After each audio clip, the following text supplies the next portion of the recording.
ഒരേ സമയം തന്നെ അഭിനന്ദനവും അപമാനവും ഏറ്റുവാങ്ങിയിട്ടുള്ള ആളാണ് ഞാൻ.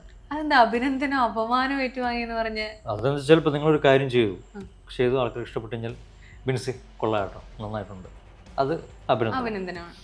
എന്നാൽ മോശമാണെങ്കിൽ ബിൻസി ചെയ്ത് വളരെ മോശമായി കിട്ടും, അത് നമുക്ക് അപമാനമാണ് അല്ലേ?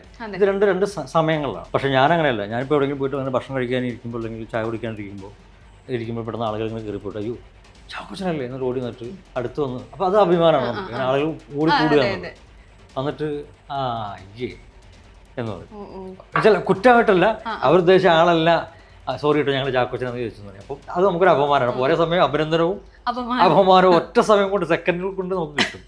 ചില ആൾക്കാർ ഞാനാണെന്ന് പറഞ്ഞാൽ ശരി ഓടി വന്ന് സംസാരിക്കും. ഇപ്പോൾ പഴയ പോലെ അല്ലല്ലോ, ഇപ്പോൾ സോഷ്യൽ മീഡിയ എല്ലാവരും ഭയങ്കര ആക്റ്റീവല്ലേ. ഇപ്പോൾ ഏറ്റവും കൂടുതൽ കാണുന്നത് ചെറുപ്പക്കാരാണ് നമ്മുടെയൊക്കെ പ്രോഗ്രാം കാണുന്നത്. അപ്പോൾ അത് കണ്ടിട്ട് ഇഷ്ടപ്പെട്ട് നമ്മൾ സ്നേഹിക്കുന്ന ഒരുപാട് പേര് ഇപ്പോൾ നമ്മുടെ നാട്ടിലാണെന്ന് അറിഞ്ഞിട്ട് തന്നെ സെൽഫി എടുക്കുന്നവർ ഇപ്പോൾ ഉണ്ട്. പണ്ട് അങ്ങനെയല്ല. പണ്ട് ചേട്ടനെ കാണുമ്പോൾ ഇങ്ങനെയാണല്ലോ, ചെറിയ ആ ഒരു ഇതുണ്ടല്ലോ എന്നൊക്കെ പറയും. പക്ഷെ ഇപ്പം അങ്ങനെയല്ല. ഇപ്പോൾ